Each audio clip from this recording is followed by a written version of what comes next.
BEd first year childhood and growing up का आज हम क्वेश्चन करेंगे 6।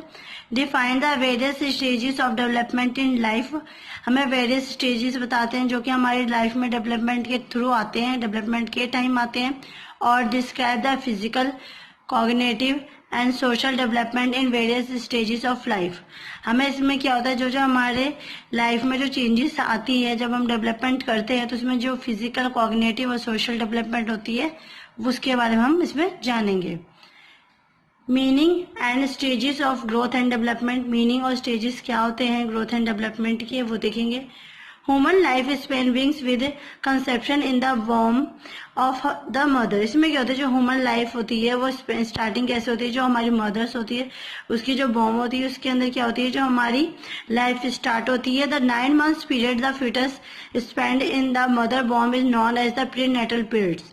जब हम अपने मदर के वॉर्म में होते हैं उस टाइम जो हमारे 9 महीने का जो पीरियड होता है, जब हम फीटस के अंदर स्पेंड करते हैं तो उसे हम प्रीनेटल पीरियड कहते हैं। The period from the first time the child is born from the mother womb and come to the external environment make up the postnatal periods of the life span। जब बच्चा 9 महीने के बाद जब बाहर आता है, सबसे पहली बार जब वो इन्वायरमेंट के कांटेक्ट में आता है और एक्सटर्नल टच में होता है, उस टाइम को हम क्या कहते हैं, पोस्टनेटल पीरियड्स कहते हैं। Development in infancy and childhood. अब हम देखेंगे कि बच्चे के अंदर क्या क्या डेवलपमेंट में आता है जब वो चाइल्डहुड, इन्फेंसी से चाइल्डहुड में जाता है। फिजिकल डेवलपमेंट, सबसे पहले हम इसमें देखेंगे क्या क्या फिजिकल डेवलपमेंट होती है। At birth, the infant's most important movements are reflexes, automatic movements in response to specific stimuli। इसमें क्या होता है, बर्थ के टाइम में जब बच्चा बोर्न होता है तो उसके बाद क्या होता है, उसके अंदर जो कुछ इंपॉर्टेंट मूवमेंट्स आते हैं जिसमें क्या होता है वो ऑटोमेटिकली अपने आप ही मूवमेंट करने लगता है, जो कि हमारे क्या होता है स्पेसिफिक होते हैं, अपने आप ही हो जाता है। The most important reflexes are the rooting, sucking and food. इसमें क्या होता है, जो सबसे ज्यादा रिफ्लेक्सिंग होता है क्या होता है, रूटिंग होता है, सकिंग होता है, फूड। अब हम रूटिंग, सकिंग और फूड के बारे में पढ़ेंगे कि ये क्या होते हैं। Swelling responses, if a baby चिक इज लाइटली टच ही और she will turn the head toward the direction of the touch, the routing response. इसमें क्या होता है, जब हम बच्चे के गाल्स को, चिक को टच करते हैं तो इससे क्या होता है, जो बच्चा होता है उसी साइड को हेड कर लेता है जिस डायरेक्शन में हम उसे टच करते हैं, तो इससे क्या कहेंगे हम, रूटिंग रिस्पॉन्स कहते हैं। If the objects make the contact with the baby lips, the baby will open the mouth and begin sucking। और जब क्या होता है, जब हम बच्चे को कुछ खिलाने के लिए या फिर मिल्क वगैरह देते हैं तो उसमें क्या होता है, जो बच्चा होता है उसके लिप्स को जब हम टच करते हैं तो अपना मुंह ओपन करता है, और हम जब से उसमें कुछ डालते हैं या फिर फिंगर को भी डालते हैं तो क्या उसे सक करने लगता है। When milk or any other liquids enter the mouth, the baby will automatically make swelling movements। इसके बाद क्या होता है, जब हम बच्चे के मुंह में कुछ भी दूध या कोई लिक्विड चीज डालते हैं उसके मुंह में, तो बच्चे क्या होता है अपने आप ही उसे स्वेलिंग यानी मूवमेंट करने लगता है, मतलब अपने आप ही वो मुंह चलाने लगता है। Their reflexes are important for the baby's survival such as in finding food। ये क्या होता है, ये जो रिफ्लेक्सेस होते हैं ये भी बहुत ही ज्यादा इंपॉर्टेंट होता है बेबी के सर्वाइवल के लिए, क्योंकि जब उसे भूख लगती है तो खाना फाइंड करने के लिए इसी तरीके से करता है। सेकेंड है हमारा कॉग्निटिव डेवलपमेंट।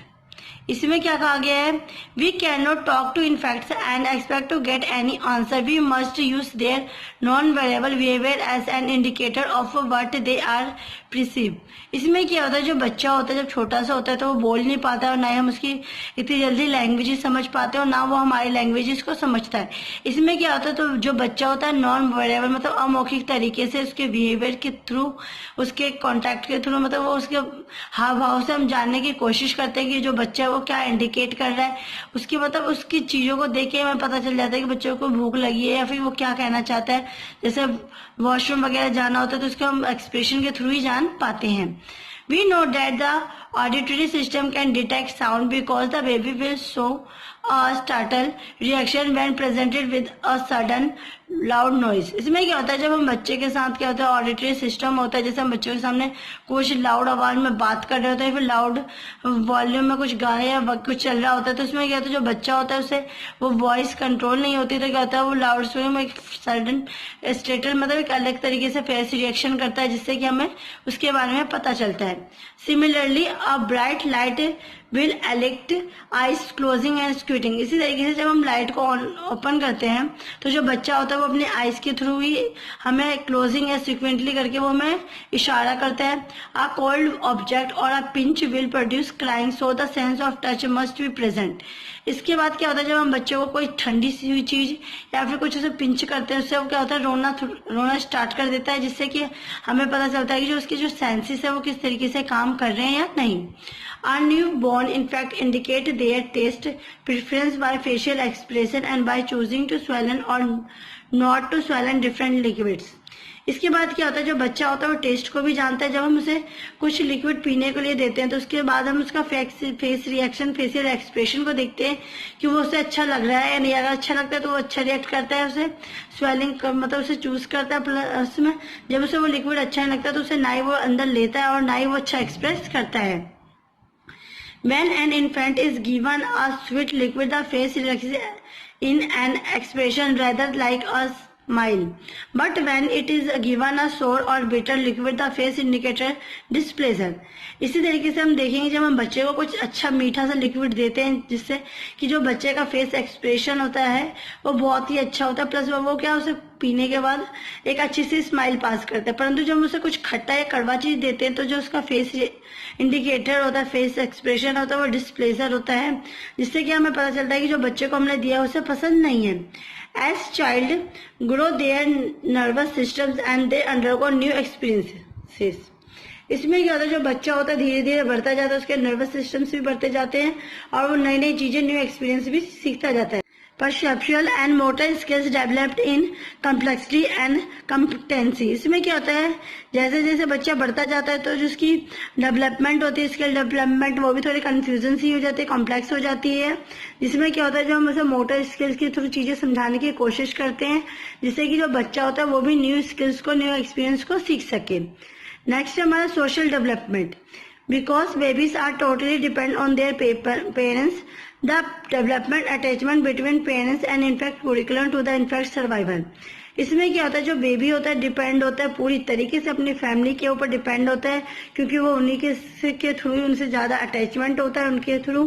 प्लस में क्या होता है, जो बच्चा होता है जो इन्वायरमेंट में आता है तो वो अपने आसपास के लोगों के साथ भी रहता है और उन्हीं के साथ रह के वो अपनी लाइफ को सर्वाइवल करता है। Development also involves the acquisition social skills. Interaction with peers is probably the most important factor in social development among children. इसलिए क्या कहा गया है, जैसे जैसे बेबी जो बढ़ता जाता है उसके लिए जो समाज के साथ रहना, समाज सोशल स्किल्स होते हैं, उनके साथ इंटरेक्शन करना, अपने पीयर ग्रुप्स के साथ मिलना, ये सारी चीजें बहुत ही ज्यादा इंपॉर्टेंट होती है किसी भी बच्चे के लिए, जिससे क्या होता है अपने फैमिली के साथ साथ समाज के साथ भी अच्छा तालमेल बनाता है। नेक्स्ट है moral development. Around early childhood the young ones leaves approve and unapprove behaviour. इसमें क्या होता है, जैसे जैसे बच्चा बढ़ता जाता है तो अपने आसपास के लोगों से चीजें भी सीखता है, जिसे हम अप्रूव और अनअप्रूव भी करते हैं, मतलब कुछ अच्छी चीजें भी सीखता है वो और कुछ गंदी बिहेवियर भी सीखता है। They must be train appropriately, दस एडिंग मोरल डेवलपमेंट। इसके लिए क्या होता है, हमें जरूरी होता है कि जो बच्चा होता है जैसे जैसे बड़ा होता जाता है उसे हमें मोरल डेवलपमेंट देना चाहिए, जिससे कि वो अच्छी चीजों को सीख सके और उसको अपनी शिक्षा को बढ़ा सके और उसे ये पता चल सके कि वो अपने बिहेवियर में से किस चीजों को, कौन सी आदतें लानी चाहिए और कौन सी नहीं।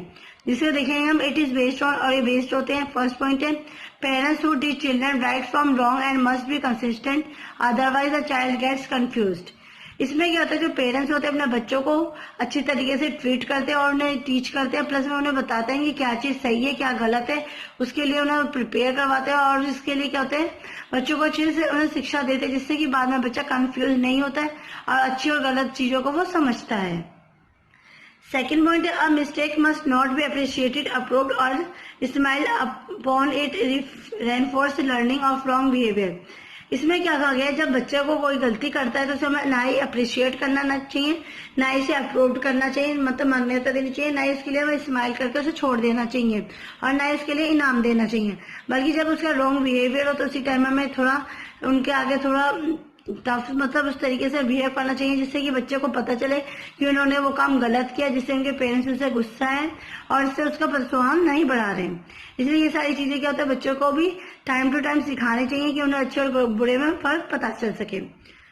थर्ड पॉइंट है, too much punishment brings havoc with the child. Place awards and rewards for good behavior and rare and consistent punishment develop moral fiber. इसमें क्या कहा गया, जैसे बच्चा क्या होता है कुछ काम करता है जिसमें वो और अच्छा काम करता है और सराहनीय काम होता है, तो उससे क्या होता है उस टाइम हमें बच्चों को अवार्ड और रिवॉर्ड देना चाहिए, प्लस उनके बिहेवियर के लिए हमें उन्हें बताना चाहिए कि तुम्हारी अच्छा बिहेवियर है। प्लस में जब बच्चा कुछ अच्छा काम नहीं करता, गलत चीजें सीखता है, तो हमें उसे उसी टाइम पे पनिशमेंट देना चाहिए और उन्हें समझाना चाहिए कि तुम्हें ये काम नहीं करना चाहिए, और करना हो तो पूछ के करना चाहिए और तुम्हें पता होना चाहिए क्या गलत है क्या सही। फोर्थ पॉइंट है हमारा, the system must not be authoritarian but based on love and expectation of the child. जो हमारा सिस्टम है इस तरीके का नहीं होता कि जो हम बच्चे होते हैं उसे मतलब उसी टाइम पे पीटना या डांटना शुरू कर देते हैं, परंतु इस तरीके से होता है हमारा कि हम बच्चों को अच्छे से प्यार से और चीजें समझा के उन्हें बताएं कि क्या सही है क्या गलत, जिससे कि जो बच्चे होते हैं उसे अच्छे से सीखते हैं और आगे तक उसे निभाते हैं। नेक्स्ट हमारा moral behaviour, the code of conduct and morally learn at home is new attended to the social group. इसमें क्या होता है, जो बच्चा होता है बहुत सारी चीजें क्या होता है अपने घर से ही सीखता है, उसके बाद वो स्कूल से सीखता है, उसके बाद क्या होता है वो न्यू एनवायरनमेंट यानी समाज के साथ सोशल बिहेवियर सोशल ग्रुप में जाता है। The child makes a conscious choice to be part of the peer group. इसमें क्या होता है जो बच्चा होता है उसे छूट भी मिलती है, उन्हें चॉइस भी मिलता है कि वो अपने पीयर ग्रुप के साथ स्कूल में पीयर बना के रह सके, मतलब अपने फ्रेंड सर्कल फ्रेंड्स बना सके। Moral code is development on the basis of general rather than the specific situation. जो मोरल कोड होता है, जो मोरल डेवलपमेंट होता है बच्चों के लिए बहुत ही ज्यादा जरूरी होता है और वो जनरल होता है। और क्या होता है, और इसे क्या होता है कुछ ना कि कोई हमारे स्पेसिफिक सिचुएशन में बना जाए, ऐसा नहीं होता। Discipline also helps in this process. जो डिसिप्लिन होती है बहुत ही ज्यादा जरूरी होती है किसी बच्चे को प्रोग्रेस के लिए, इसलिए जो डिसिप्लिन होती है बहुत ज्यादा इंपॉर्टेंट है, प्लस ये प्रोग्रेस का पार्ट है और प्रोग्रेस में हेल्प करता है। Use of rewards punishment and consistent application of rules enable the child to develop moral behaviour. इसमें क्या होता है जो बच्चे का जैसे जैसे मॉरल बिहेवियर मतलब नैतिक शिक्षा की ओर बढ़ता है, वो नैतिक बिहेवियर सीखता है, तो इसमें क्या होता है उसकी मतलब उसको देख के उसके बिहेवियर के ऊपर डिपेंड करता है कि हम उसे रिवॉर्ड दें, पनिशमेंट करें या फिर कंसिस्टेंट करें। ये सारी चीजें हमें बच्चों के हाव भाव उसके बिहेवियर से पता चलता है। इसी में हमारा दूसरा पॉइंट है एडोलेसेंट डेवलपमेंट। इसी में देखते हैं बच्चे क्या क्या करता है। After childhood comes adolescence the threshold to adulthood. इसमें क्या क्या है, जैसे जैसे बच्चा क्या होता है चाइल्डहुड से एडोलेसेंस में जाता है, तो बच्चा उसके बाद क्या अडल्टहुड को भी गेन करता है। एडोलेसेंस का मीन्स होता है टू ग्रो अप। लेटिन भाषा में जो एडोलेसेंस होता है उसे हम क्या कहते हैं ग्रो अप, मतलब आगे बढ़ना, उनकी जो ग्रोथ होती है वो बढ़ती है। The transition between childhood and adulthood is as much social as it is biological. जब बच्चा होता है जब वो चाइल्डहुड से एडल्टहुड इसमें जाता है तो ये कहता है सामाजिक तो होता है, ये सोशल समाज से तो मिलता जुलता है, परंतु ये क्या होता है बायोलॉजिकल फैक्टर होता है, बायोलॉजी से हमारा मिलता जुलता है। In some societies people are considered to be adult as soon as they are sexually mature at which time they may assume adult rights and responsibility including marriage. इसमें क्या होता है जब वो एडोलेसेंट में आता है तो जो बच्चा होता है समाज के साथ रहने लायक हो जाता है, बड़ा हो जाता है, अडल्टहुड में चला जाता है, वो सेक्सुअली मैच्योर हो जाता है, जिसमें क्या होता है कि वो अपने आगे की फैमिली प्लानिंग भी कर सकते हैं, अपने राइट्स खुद से ले सकते हैं, अपना निर्णय लेने के उनसे निर्णय होता है, तो उसका अपना निर्णय लेने का अधिकार होता है। प्लस में वो अपनी जो शादी के बाद की जो रिस्पॉन्सिबिलिटीज है, अपने घर की जो रिस्पॉन्सिबिलिटी है उसे भी लेने के सक्षम हो जाता है। फिजिकल डेवलपमेंट, अब देखेंगे इसके अंदर क्या क्या फिजिकल डेवलपमेंट आती है एडोलेसेंस में। Puberty comes from the Latin word puber means adult. इसमें क्या होता है जो पुबर्टी होती है बच्चे में आनी स्टार्ट हो जाती है और पुबर मतलब होता है अडल्ट होना। The child the period during which people produce system mature marks the beginning of the transition from childhood to adulthood। इसमें क्या होता है इस पीरियड में जो बच्चा होता है वो रिप्रोडक्टिव सिस्टम इसके जो मेच्योर हो जाते हैं, प्लस में क्या होता है वो बिगिनिंग स्टार्टिंग कर देता है वो चाइल्डहुड से अडल्टहुड की ओर जाना। Many physical changes occur during this stages. बहुत सारी जो फिजिकल चेंजेस आती है गर्ल्स एंड बॉयज में वो भी स्टेज में आने स्टार्ट हो जाती है। People reach their ultimate height, develop increase muscle size and body hair and become capable of reproduction। इसमें क्या होता है इस स्टेज में जब बच्चा आता है तो जिसकी हाइट होती है वो भी बढ़ना स्टार्ट हो जाती है, और उसकी जो मसल्स है उसका साइज भी बढ़ना स्टार्ट हो जाता है, बॉडी में हेयर्स आने स्टार्ट हो जाते हैं, और जो उनका रिप्रोडक्शन होता है वो भी कैपेबल होता है, मतलब वो रिप्रोड्यूस करने की भी काबिल हो जाते हैं। There is also a change in social roles, और प्लस में क्या होता है, जो उनके समाज के साथ रहने का जो तालमेल है, उनके साथ उनका जो रोल्स होता है वो भी चेंज हो जाता है। As a child a person is dependent on parents, teachers and adults. इसमें क्या किया, जब बच्चा छोटा होता है तो वो अपने पेरेंट्स के ऊपर डिपेंड होता है, और अपने टीचर्स के स्कूल में टीचर्स के ऊपर डिपेंड होता है, और बाकी अपने एल्डर्स अपने बड़ों के ऊपर डिपेंड होता है। एज एन एडोलेसेंट ही और she is expected to assume more responsibility, परंतु जब वो एडोलेसेंट स्टेज में जाता है लड़का या लड़की, तो क्या होता है, वो एज्यूम करता है कि अब उनका टाइम आ गया कि वो अपनी खुद की रिस्पॉन्सिबिलिटी ले सके और खुद से कुछ कार्य कर सके। थर्ड है हमारा नेक्स्ट पॉइंट इसमें social development. During adolescence a person behaviour and social roles change dramatically. इसमें क्या होता है, जब बच्चा एडोलेसेंस में आ जाता है तो जो उसका पर्सन का जो बिहेवियर होता है वो चेंज होता है, समाज के साथ रहने का जो उसका रोल्स होता है उसमें चेंजेस आते हैं। Adolescence is not a simply a continuation of childhood. इसमें ये तो जो एडोलेसेंस होता है वो जरूरी नहीं होता कि हमारे चाइल्डहुड में कंटिन्यूस हो जाता है। It's marks a real transition from the dependency of the child to the relative independence of adulthood. इसमें क्या होता है, ये जो होता है हमारा ट्रांजिशन, उसमें क्या होता है, जो बच्चा होता है अपनी रियल मतलब जो फेक लाइफ होती है जिसमें वो सपने वगैरह देखते हैं, उससे हटके वो अपनी रियल लाइफ में जाता है। उसे पता चलता है कि उसे क्या काम करना है, उसकी क्या रिस्पॉन्सिबिलिटी है, इससे क्या उसके कर्तव्य से, ये सारी चीजें वो जानता है और खुद को अपने आप को इंडिपेंडेंट रखता है, ना कि किसी के ऊपर वो डिपेंड होता है। Adolescence is also a period during which many people seek out experiences and engage in reckless behavior that involves psychological and physical।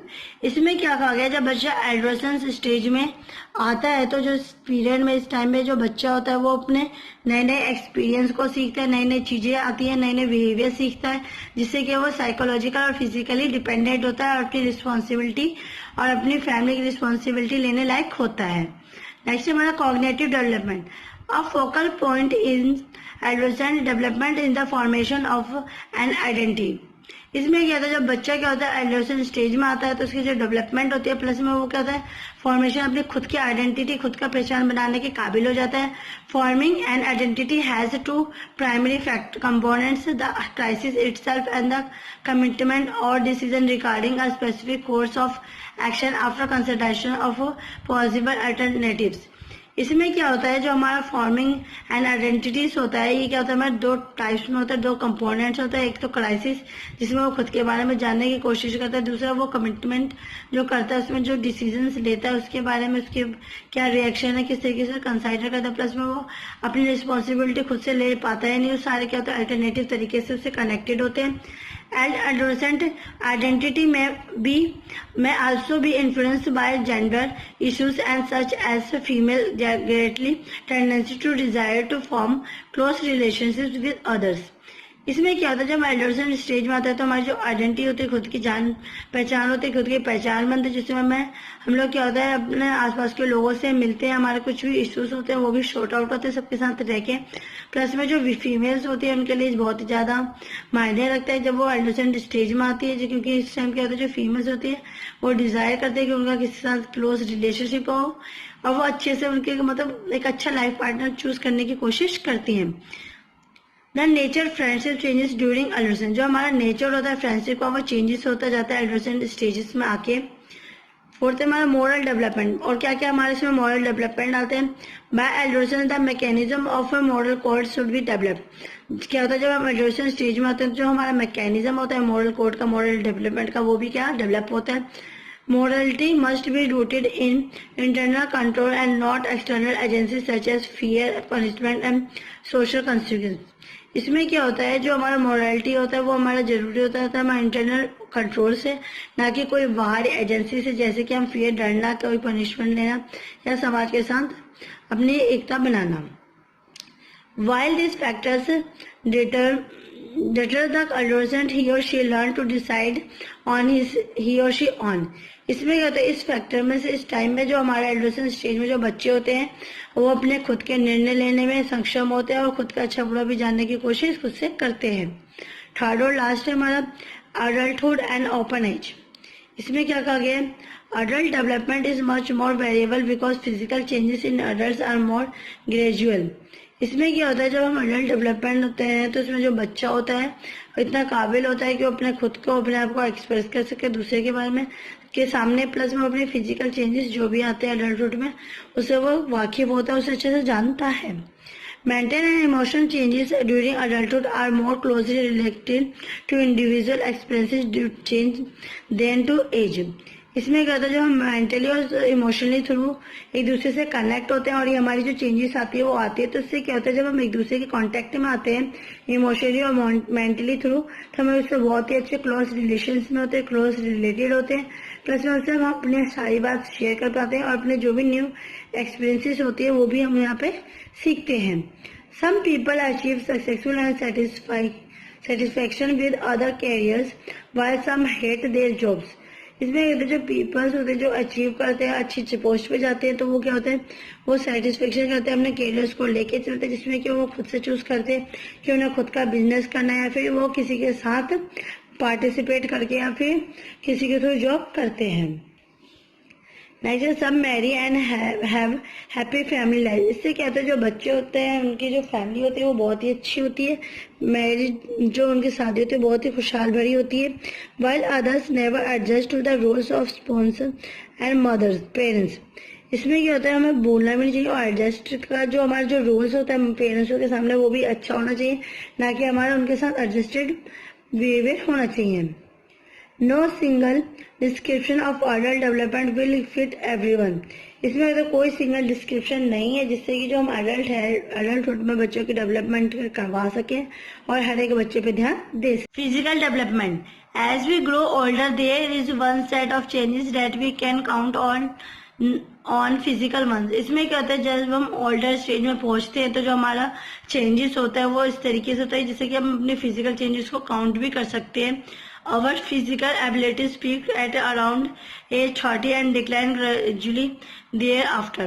इसमें क्या होता है, जो हमारे फिजिकल एबिलिटीज होती है वो हमारे 30 के आसपास तक बढ़ती है, उसके बाद क्या होता है, डिक्लाइन होना स्टार्ट हो जाती है after 30 years. By maintaining a well balanced diet, exercising regularly and not smoking, drinking or using drugs, we can in large measure help our bodies maintain some of their physical vigor even into old age. इसमें क्या कहा गया, कुछ हम चीजों को ध्यान में रख के कुछ चीजों को मेंटेन करके हम अपने बैलेंस को, अपनी जो लाइफ होती है उसे हम अच्छे से बना सकते हैं और हम अपने आप को ज्यादा टाइम तक यंग रख सकते हैं. जैसे कि हम मेंटेन करना अपने बैलेंस डाइट को, बैलेंस डाइट के हिसाब से हमें खाना खाना, एक्सरसाइज करना रोज के रोज, ड्रिंकिंग स्मोकिंग नहीं करना, ना ही किसी तरह की फालतू की मेडिसिन चरस गांजा लेना.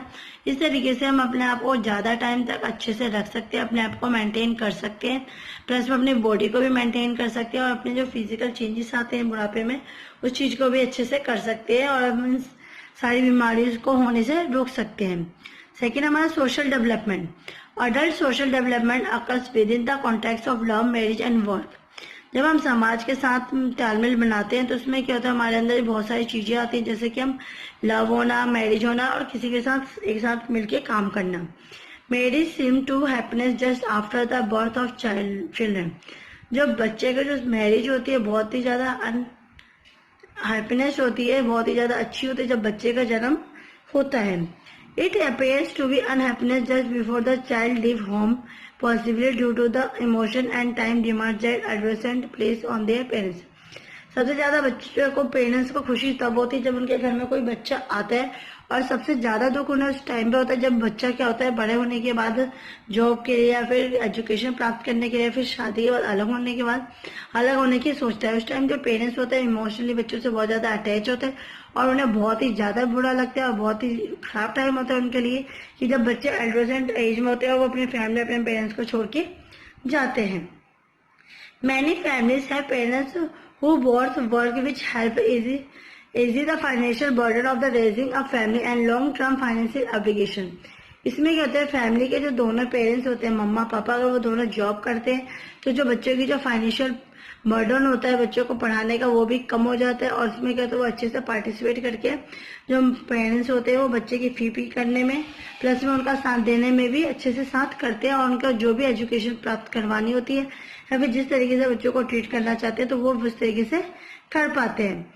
And although the women who works gain respects outside the home, she is often faced with also having to manage most of the household responsibility। परंतु जो औरतें घर का काम करने के साथ साथ बाहर का काम भी देखती हैं प्लस ऑफिस वर्क करती है, तो उनके लिए क्या होता है, बहुत ज़्यादा रिस्पॉन्सिबिलिटी हो जाती है कि वो घर का काम भी करें प्लस में अपने जो भी वो बाहर का काम करते हैं उसकी रिस्पॉन्सिबिलिटीज को समझे और अपना वो दोनों साइड का काम करें, जिससे क्या होता है, जो मदर्स होती है अपने घर के काम करने के साथ साथ वो अपनी लाइफ अपने करियर पे भी ध्यान देती हैं। और इसके बाद हम देख सकते हैं कि इसके stages of growth and development को हम किस तरीके से लिखें जिससे कि हमें ज़्यादा टाइम तक वो याद भी रहे, प्लस में हम इसे एग्जाम में भी इस तरीके से शो कर सकते हैं जिससे कि जो एग्जामिनर है वो चेक करते वक्त भी ध्यान दे सके कि हाँ बच्चों को सब कुछ आता है। जैसे कि प्रीनेटल स्टेज कौन सा होता है, जब कंसेप्शन टू बर्थ, जब क्या होता है, जब हमारे जो बच्चा 9 मंथ के लिए पेट में होता है उस टाइम के जो पीरियड होता है उसे हम प्रीनेटल पीरियड कहते हैं। इन्फेंसी में क्या होता है, स्टार्टिंग के जो 2 साल होते हैं वो हमारे इन्फेंसी में आते हैं। चाइल्डहुड क्या होता है, हमारी 3 टाइप्स की होती है, प्री स्कूल जिसे हम प्री चाइल्डहुड कहते हैं, मिडल लेट चाइल्डहुड, मिडल हमारा सेकेंड और लेट चाइल्डहुड हमारा क्या थर्ड पॉइंट। इसमें क्या होता है, जो बच्चा होता है प्री स्कूल में 2 से 6 साल के लिए आता है, मिडल और लेट में क्या होता है 6 से 12 साल के लिए होता है, जिसमें क्या होता है बच्चा जो पुबर्टी को प्राप्त करने लगता है पुबर्टी स्टेज में आ जाता है। थर्ड है हमारा एडोलेसेंस, इसमें क्या होता है 12 से 19 साल के तक के बच्चे आते हैं और प्लस में जो बच्चे होते हैं वो कहते हैं इंडिपेंडेंट होते हैं अपने पेरेंट्सों के ऊपर, अपने आसपास के लोगों के ऊपर बिल्कुल डिपेंड नहीं होते, अपना वो कार्य खुद से करते हैं, अपनी ऊपर पूरा ध्यान देते हैं। अडल्टहुड, इसमें क्या होता है अर्ली अडल्टहुड 20 से 40 साल तक के लिए होता है, मिडिल अडल्टहुड हमारा 40 से 45 साल के लिए होता है और लेट अडल्टहुड हमारा 65 साल के बाद होता है। इस तरीके से हम अगर स्टेजेस को याद कर सकते हैं तो इसके बाद क्या होता है हम खुद से ही लिख सकते हैं कि 20 से 40 साल के टाइम में बच्चा क्या करेगा, स्टार्टिंग के टाइम में बच्चा किस तरीके से होगा, तो ये सारे पॉइंट्स हम अपने आप से खुद से लिख सकते हैं। आई होप आपको आज की वीडियो पसंद आई होगी। प्लीज मेरे वीडियो को लाइक, कमेंट एंड सब्सक्राइब कीजिए। Thanks for watching.